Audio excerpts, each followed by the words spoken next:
नमस्ते बच्चों, कक्षा 10वीं में आपका बहुत बहुत स्वागत है। छात्रों, आज हम पहले इकाई से पाठ क्रमांक 3 पढ़ेंगे, बहारे हमदर्द। ये पाठ लिखा है घनश्याम अग्रवाल जी ने। इनका परिचय हम देख लेते हैं। इनका जन्म 1942 अकोला महाराष्ट्र में हुआ। घनश्याम अग्रवाल जी की रुचि अध्ययन काल से ही लेखन में विकसित हुई। अपने आसपास की प्रत्येक स्थिति या घटना में हास्य ढूंढकर उसे धारदार व्यंग्य में ढालना आपके लेखन की विशेषता है। आप अखिल भारतीय मंचों पर हास्य व्यंग्य कवि के रूप में लोकप्रिय है। इनकी प्रमुख कृतियाँ हैं हंसी घर के आईने, ये हास्य व्यंग्य है। आज़ादी की दुम, आई एम सॉरी, ये हास्य कविता संग्रह है। अपने अपने सपने, ये लघु कथा संग्रह है। जो पाठ है इसके संबंधी यहाँ पर दिया गया है। प्रस्तुत हास्य व्यंग्य निबंध में लेखक ने दुर्घटना के माध्यम से विनोद को बड़े ही रोचक ढंग से व्यक्त किया है। हमदर्दी भी कभी कभी किस तरह पीड़ादायी बन जाती है, यह बहुत ही सुंदर तरीके से दर्शाया है।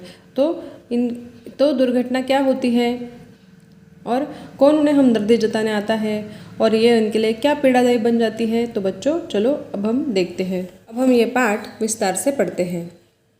उस दिन जब मैं पूंजीवादी और समाजवादी अर्थव्यवस्था पर भाषण सुनकर आ रहा था तो सामने से एक कार आ रही थी। भाषण के प्रभाव से मेरी साइकिल को अधिक जोश आया या कार को गुस्सा अधिक आया, यह मैं निश्चित रूप से नहीं कह सकता। किंतु मेरी साइकिल और कार जब करीब आए तो विरोधियों की तरह एक दूसरे को घृणा की नज़र से देखते हुए मैंने खामखा पूंजीवाद और समाजवाद के झगड़े में टांग अड़ाई। फलस्वरूप मेरी टांग टूट गई।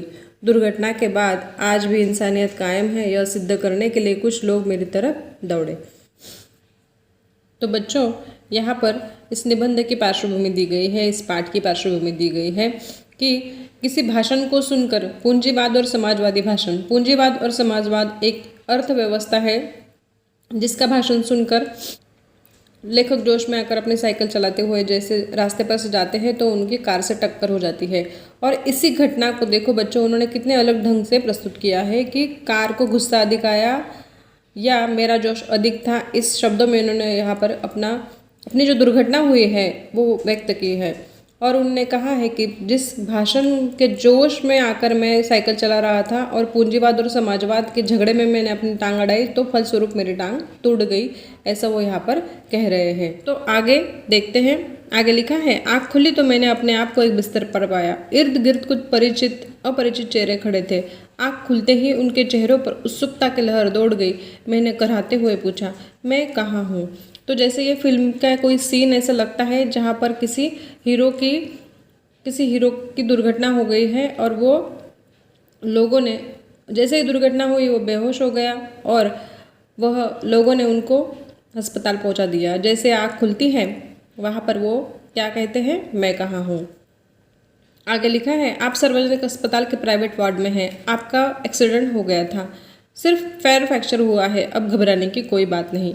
एक चेहरा इतनी तेजी से जवाब देता है, लगता है कि मेरे होश आने तक वह इसलिए रुका रहा। तो उनकी टांग टूट गई है, मतलब उनके पैर में फ्रैक्चर आ गया है उस दुर्घटना की वजह से, ऐसा एक व्यक्ति उन्हें कहता है। अब मैं अपनी टांगों की ओर देखता हूँ। मेरी एक टांग अपनी जगह पर सही सलामत थी और दूसरी टांग रेत की थैली के सहारे एक स्टैंड पर लटक रही थी। मेरे दिमाग में नए मुहावरे का जन्म हुआ, टांग का टूटना। तो बच्चों यहाँ पर एक दृश्य दिखाई दे रहा है कि लेखक अपनी टूटी टांग को लिए हुए बिस्तर पर लेटे हुए हैं। उनकी एक टांग रेत की थैली से टंगी हुई है स्टैंड पर। यहाँ पर वो नए मुहावरे का जन्म हुआ ऐसे कहते हैं। जैसे टांग का टूटना, इस मुहावरे का मतलब वो बताते हैं कि यानी सार्वजनिक अस्पताल में कुछ दिन रहना, इसका मतलब ये बताते हैं वो। सार्वजनिक अस्पताल का ख्याल आते ही मैं काँप उठा। अस्पताल वैसे ही एक खतरनाक शब्द होता है, फिर यदि उसके साथ सार्वजनिक शब्द चिपका हो तो समझो आत्मा से परमात्मा के मिलन होने का समय आ गया। अब मुझे यूँ लगा कि मेरी टांग टूटना मात्र एक घटना है और सार्वजनिक अस्पताल में भर्ती होना दुर्घटना। तो बच्चों यहाँ पर वो एक सार्वजनिक अस्पताल की बुराई करते हुए यहाँ पर कह रहे हैं। सार्वजनिक अस्पताल में जो सुविधाएं होती है वो कम होती है, डॉक्टर टाइम पर नहीं आते, ऐसा वो यहाँ पर कहना चाहते हैं। इसी ख्याल से ही वो काँप उठे हैं, मतलब वो डर गए हैं कि अब मेरा क्या होगा। मतलब टांग टूटना एक दुर्घटना नहीं है तो सार्वजनिक अस्पताल में भर्ती होना ये दुर्घटना है, ऐसा वो यहाँ पर कहना चाहते हैं। आगे वो कहते हैं, टांग से ज़्यादा फिक्र मुझे उन लोगों की हुई जो हमदर्दी जताने मुझसे मिलने आएंगे। ये मिलने जुलने वाले कई बार इतने अधिक हो जाते हैं, ये मिलने जुलने वाले कई बार इतने अधिक आते हैं और कभी कभी इतना परेशान करते हैं कि मरीज का आराम हराम हो जाता है, जिसकी मरीज को खास ज़रूरत होती है। जनरल वार्ड का तो एक नियम होता है कि आप मरीज को एक निश्चित समय पर आकर ही तकलीफ दे सकते हैं, किंतु प्राइवेट वार्ड में एक खुला निमंत्रण है कि मेरे परिचितों, रिश्तेदारों, मित्रों, आओ, जब जी चाहे आओ, चाहे जितनी देर रुको, समय का कोई बंधन नहीं। अपने सारे बदले लेने का यही वक्त है, बदले का बदला और हमदर्दी की हमदर्दी। मिलने वालों का ख्याल आते ही मुझे लगा मेरी दूसरी टांग भी टूट गई। यहाँ पर लेखक कहना चाहते हैं कि टांग टूटने से ज़्यादा उन्हें फिक्र है हमदर्दी जताने वाले लोगों की। ऐसा बहुत बार होता है कि जब कोई बीमार होता है तो मिलने वाले लोगों की कतार इतनी बड़ी हो जाती है कि जो बीमार व्यक्ति होता है या दुर्घटनाग्रस्त व्यक्ति होता है उसका आराम हराम हो जाता है। आराम हराम होना मतलब बिल्कुल भी आराम न कर पाना।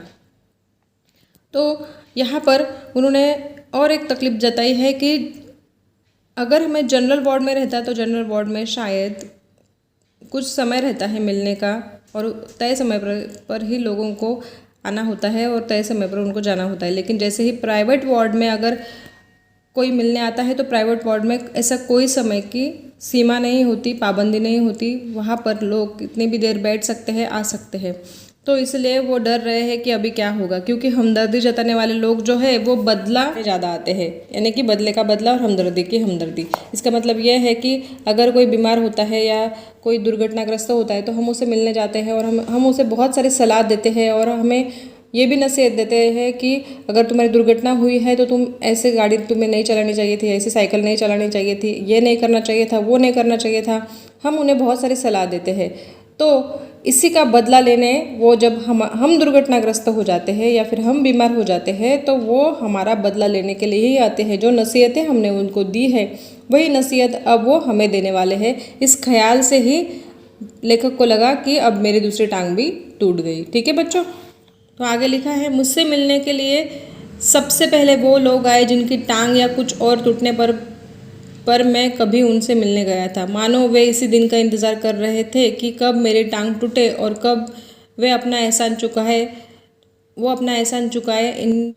इनकी हमदर्दी में यह बात खास छिपी रहती है कि देख बेटा, वक्त सब पर आता है। तो यही यहाँ पर लेखक कहना चाहते हैं कि लोग मुझे देखने आएंगे, लेकिन सबसे पहले कौन आएंगे? जिनकी टांग टूट चुकी है या कुछ टूटने पर मैं उनसे मिलने गया था, मैंने उनको बहुत सारी नसीहत दी थी, अब वो मुझे यही बताने आएंगे कि देख बेटा, वक्त सबका आता है। यानी कि हर किसी को किसी ना किसी संकट से गुजरना पड़ता है, इसलिए नसीहतें देना तो बहुत आसान है, लेकिन जब वो वक्त हम पर आता है तो हम पर क्या बीतती है, तो अब ये तुझे समझा होगा। तो बच्चों ठीक है, तो बच्चों ये पार्ट यहाँ तक मैंने आपको पढ़ाया है। मैं आपको एक स्वाध्याय देना चाहती हूँ। यह स्वाध्याय यह है कि सार्वजनिक अस्पताल और प्राइवेट अस्पताल में क्या फ़र्क होता है, इनके 4 मुद्दे लिखिए। ठीक है, तो आज के लिए इतना ही। आगे हम शेष पाठ हम अगले वीडियो में पढ़ेंगे। धन्यवाद।